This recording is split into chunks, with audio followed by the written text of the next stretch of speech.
السلام عليكم ورحمة الله وبركاته. أهلا بيكم في حلقة جديدة من على قناتي قناة مملكة ندى، والكل محبين المسلسل الرائع كذبتي الحلوة.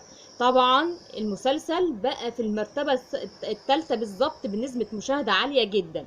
طبعا في المرتبة الأولى مسلسل العشق الفاخر، وكذبتي الحلوة في المرتبة الثالثة.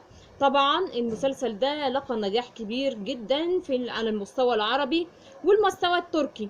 طبعا لكل المنتظرين الحلقة السادسة ان شاء الله هتنزل يوم الجمعة بس غير مترجمة، وهتلاقوها مترجمة بإذن الله في موقع قصة عشق، بس هتبقى صباحية السبت متأخر شوية، يعني ممكن على الساعة 3 الصبح كده أو 4 الصبح تفتحوا الموقع، ولو اتأخرت شوية ممكن تبقى على يوم السبت، يعني الظهرية بقى والعصر كده.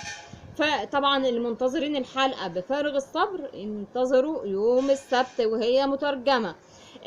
المسلسل طبعا احداثه هتكون مثيره جدا. في بدايه قصه حب ما بين البطل والبطله.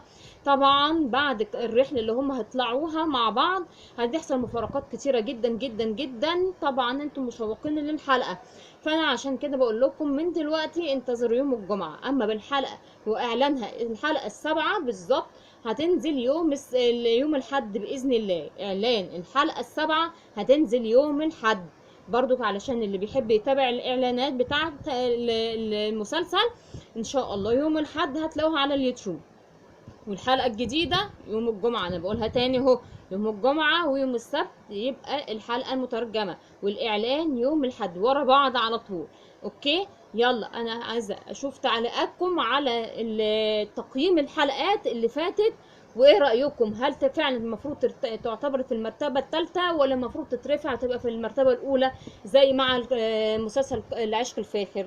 انتظر تعليقاتكم واشوفكم على خير، والسلام عليكم.